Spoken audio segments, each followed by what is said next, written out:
đây ta sẽ dùng giấy A5 loại 70 GSM. Thì các bạn sẽ gấp đôi theo chiều dọc, gấp đôi theo chiều ngang.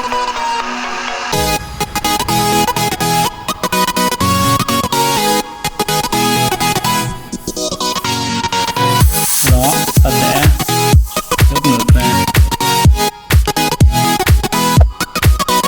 Đây thì nó lên chừa khoảng 1 mm ở đây. Rồi, ta sẽ lật qua và làm tương tự đối với lại bên kia. Ta cũng chừa bên này là 1 mm nhé.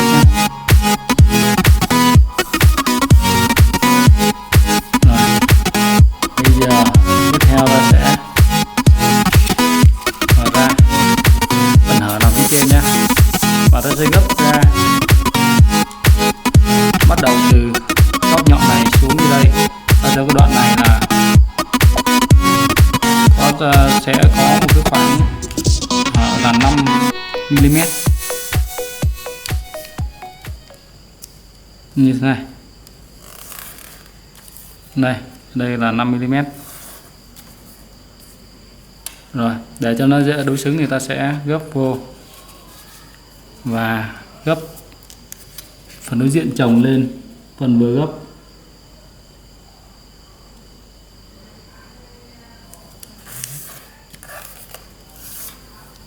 Tiếp theo ta sẽ lật qua. Rồi, bây giờ ta sẽ gấp này xuống cho nó bắt đầu từ góc nhọn này và nó sẽ chạm xuống phần đây, phần chỗ này. Khoảng cách đây nó sẽ khoảng là 5 mm.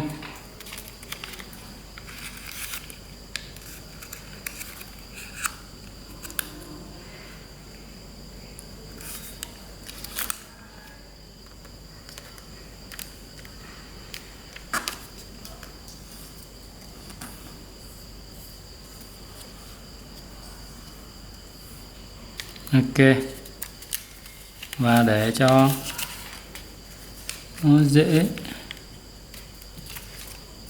dễ đối xứng thì ta sẽ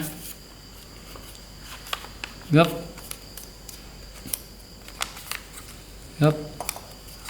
đây, ta sẽ gấp vô, rồi gấp vô đây, rồi ta sẽ gấp ngược lại để cho đối xứng với cái phần vừa gấp, nó sẽ đối xứng với lại này bên kia.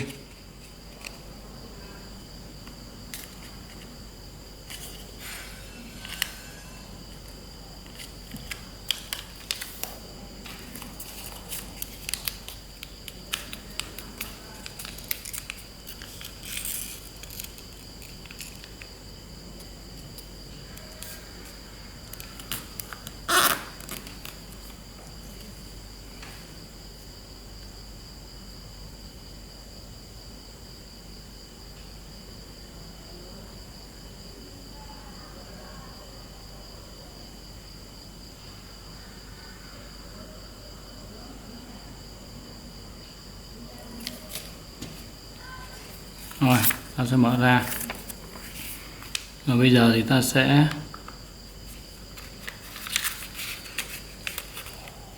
gấp sao cho ngay mũi nhọn vừa tạo thành.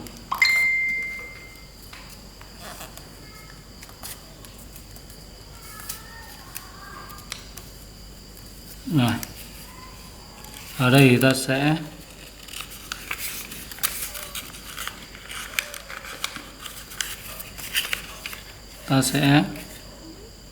tạo cái dấu chỗ này bằng cách là bóp hai bên vào. Đó, tạo dấu ở đây và dấu ngược lại.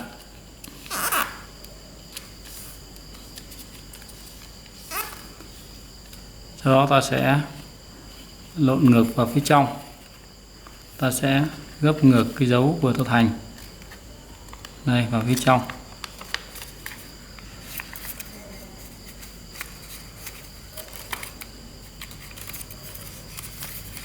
Ok, và gấp lại sao cho ta lưu ý là gấp lại chỗ vị trí này thì điểm này nó phải vẫn nằm ở giữa nhé. ta sẽ gấp lại. Ok.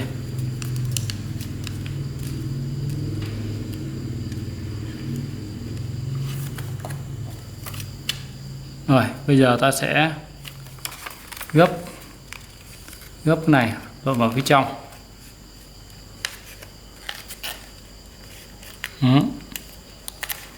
Và bên này ta cũng gấp lộn vào phía trong.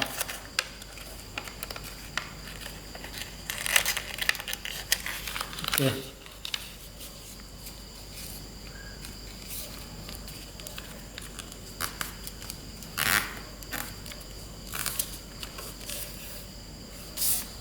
Rồi, bây giờ ta sẽ gấp, bẻ lại,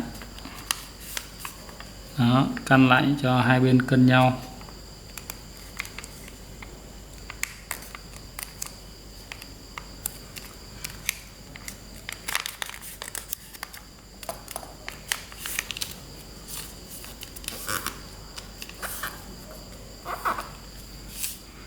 Bây giờ ta sẽ bẻ lên, bắt đầu từ đây kết thúc ở đây dưới này, và sao cho cái góc vuông này nằm trên cạnh này. Đó.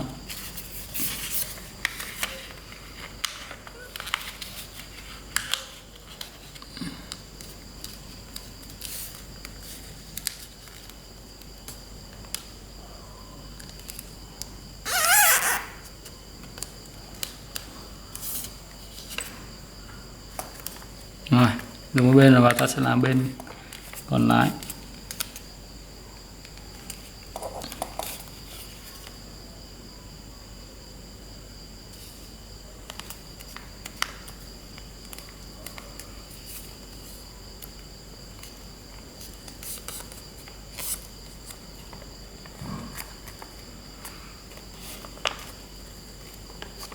Rồi, cuối cùng là ta sẽ tạo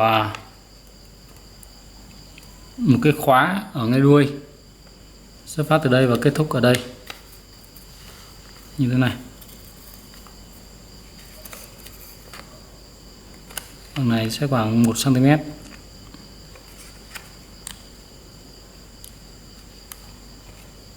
Ta sẽ mở ra.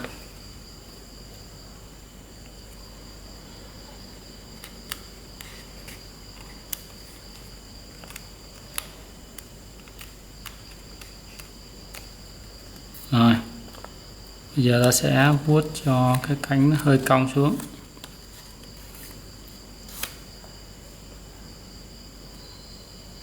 Đây, như thế này.